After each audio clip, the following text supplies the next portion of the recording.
Hey guys, so I'm doing my outfit of the day today, and yeah, so first of all, I'm just wearing this purple tank top with this lace shirt over it, and this brown scarf, and this jacket, and I'm just wearing these shorts with these leggings under them, and these boots, and for earrings, I have these pearl and this heart necklace and some curl pieces, and straight and curled, and yeah.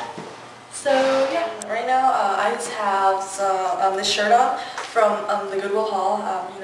You probably recognize it. And I have a black tank top underneath it.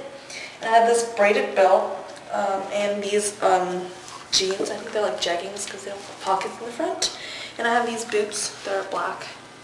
Yeah, and my nails are Elf's dark navy, but they look really black because of the lighting. And I just have some makeup on, some wing and some mascara, but you can't see mascara because of the liner. And my hair is just like, I twisted it and like I bobby pinned it in the back, and that's basically my outfit of the day. Oh yeah, my earrings are from Macy and they're just sterling silver and the diamond is fake. So that's basically it, and I hope you guys have a great day.